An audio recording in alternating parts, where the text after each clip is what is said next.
The psychological effect of pretense is a reality binding on every human being, in as much as we desire and gear towards bettering ourselves, the betterment of the self, of one's personality. The concept or effect of pretense cannot be totally removed from the personality of every one of us. The actual problem is, how is it being expressed, and for what motive does one act in a particular way that leads him to be said to have pretended?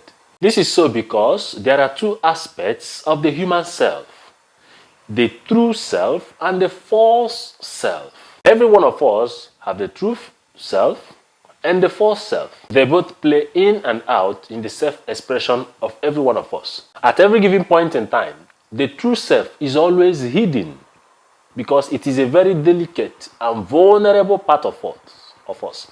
It is so hidden that what comes out, the strongest aspect of us, is the false self that shows itself from one point to another. It's the strongest part of us and have two functions.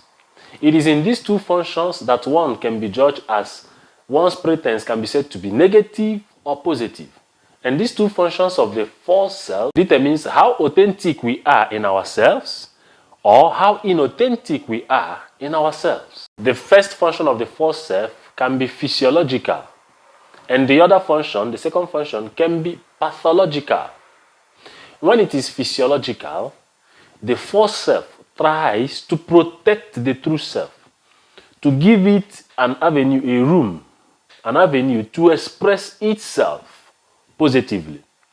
The false self, seeing the true self as a delicate and vulnerable part of us, tries to create room for the true self to be seen with some positivity, with some appreciation. And so it expresses it and tries to actualize an ideal with regard to what the society wants, what is conformable, what is objective, what is acceptable.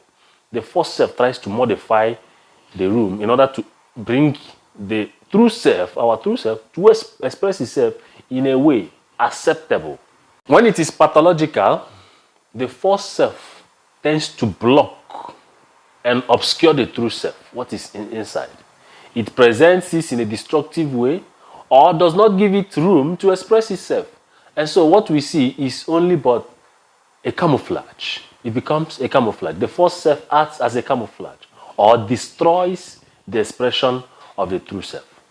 So bear these two in mind, and wherever you find yourself, allow your false self, which is always there, to express, to create a concordance with what lies truly within and what you want to express, how you want others to see you, so that there could be a concordance in identity and not a crisis of identity.